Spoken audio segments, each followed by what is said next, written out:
how hard hit the wedding industry has been by the current health crisis. And it's easy to just think of it as one sector. But if you really drill down into it, there are loads of different types of livelihoods being affected.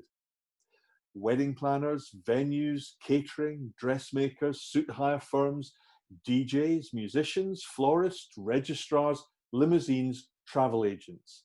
The list is almost endless, and they're all suffering right now.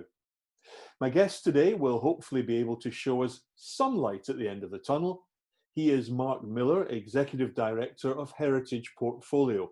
Mark, welcome. And first of all, tell us a wee bit about Heritage Portfolio. So, Heritage Portfolio, we are a hospitality catering business. With regards to the wedding market, we specialise within heritage properties. So they tend to be castles, palaces, stately homes or buildings of distinction. So beautiful buildings which lend themselves very much to the wedding market. The wedding market is a big focus for us. How are you coping with what would have been, I guess, a huge part of your business, the summer wedding business this year? It's a big hit.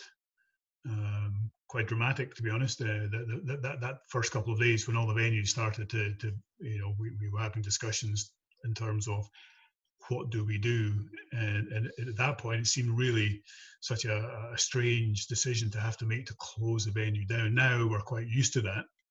We've come to terms with it, but at that time it was quite a mental upheaval to actually think that we were going to have to do that. And of course, at that point, I think everybody felt it would be quite a short term.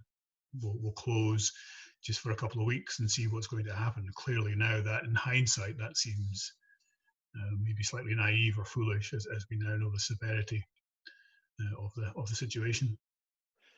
So how are you coping as a business? Yeah, well, I mean, we furloughed an awful lot of the team.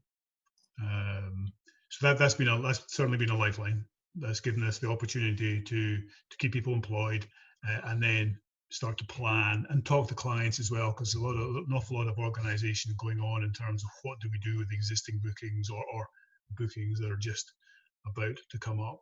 So we've got some of the team are on furlough, and others are still working with clients to try and either sort out what we do or how we can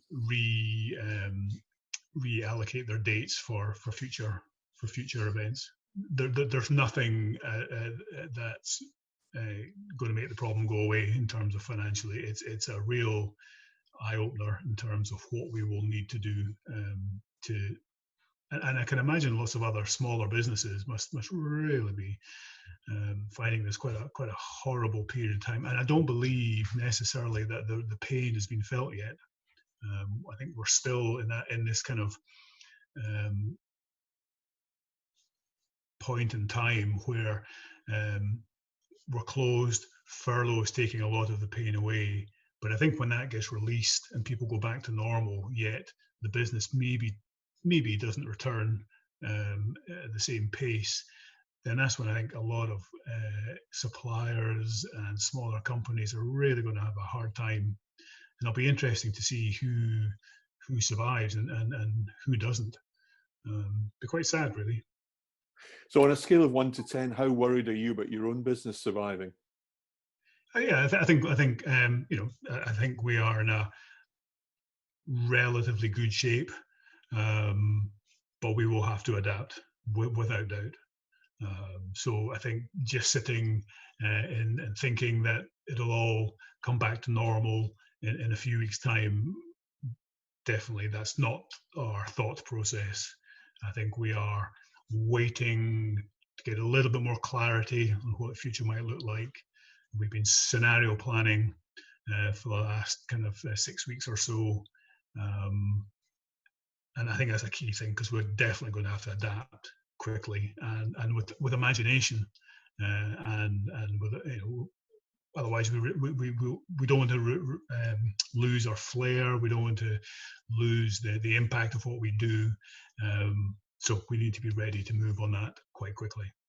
Looking at your brides and grooms, what have you heard from them? I mean, what are some of the stories that they've been telling you about how disappointed they are? And indeed, what have you said to them to try and make them feel a wee bit better about what might happen in the future?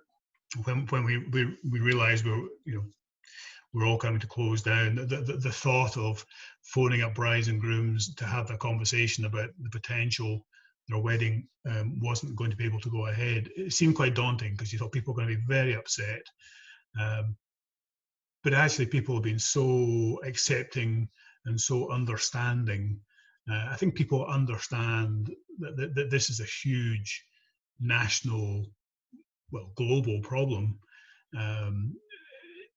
that is affecting everything and everybody, that actually people have been surprisingly stoic about the whole thing.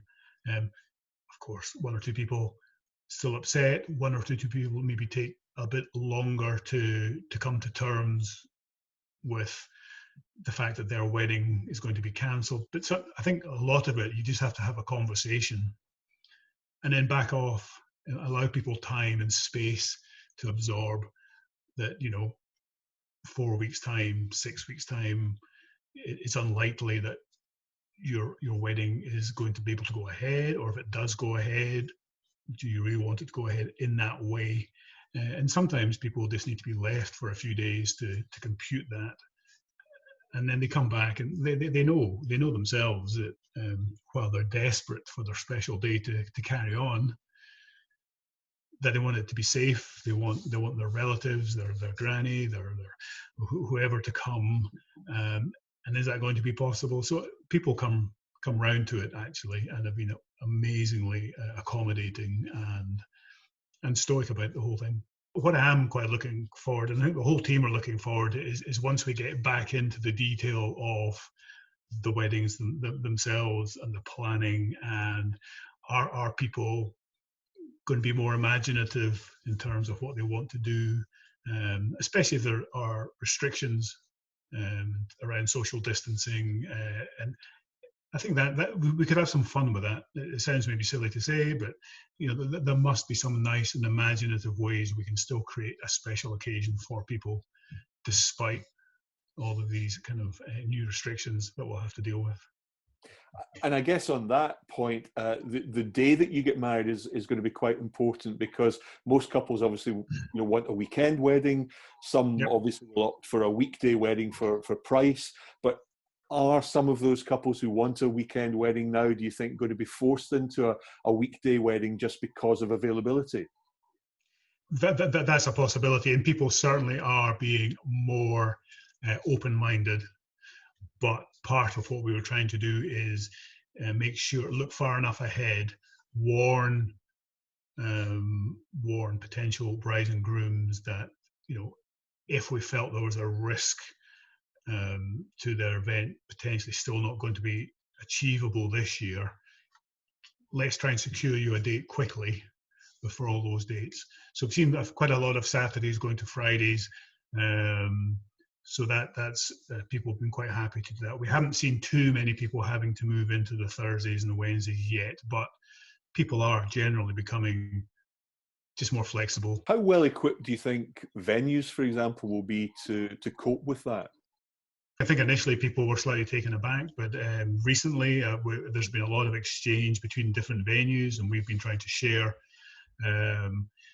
any kind of information that we get, that there are organizations and groups that have been trying to pull people together and help venues. Because I think some of the venues, especially if you're a castle or a historic home, you need other people to talk to find out just what do we do in this situation. There is no right, there is no wrong. So we've just been trying to make sure there's conversations going on. Certainly, personally, I've been phoning all of our client principals every kind of 2 or 3 weeks, and it's much for our benefit to understand their thinking, so we can gather our thoughts, and then I try and share back what we've managed to glean. We just need to help each other, because nobody's practiced, nobody's rehearsed for this scenario. But I think actually there's a lot of good thinking going on currently in terms of what what can we do in the future. So it'll be interesting when we really get into the detail of what that looks like over the next few weeks. Get your crystal ball out. When do you think the wedding industry might start coming back into some sort of normality? From August, September to the end of the year, we still have a very busy diary of weddings. So potentially that's going to be a busy time.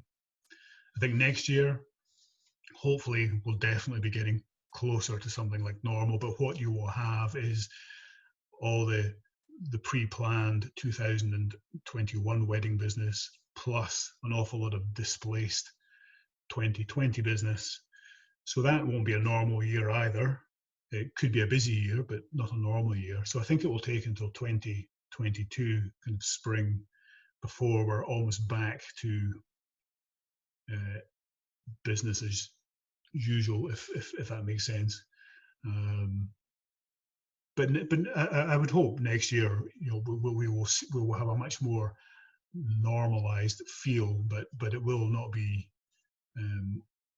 not a year that we could use as a benchmark. I think going forward, we'd have to keep that as an exception. Mark, listen, thank you so much for your time. I've got to ask before we go, what is the orange dog behind you? I'm not quite sure if he's a dog or a horse, but the kids love him. They can sit on him. Does he have a name? No, he doesn't have a name, but I think he just looks nice in the corner there. So. Well, it's nice to see a smile on your face anyway at this terrible time. Mark Miller, thank you so much for joining Russell Walker Meets. Awesome. Thank you very much. Bye.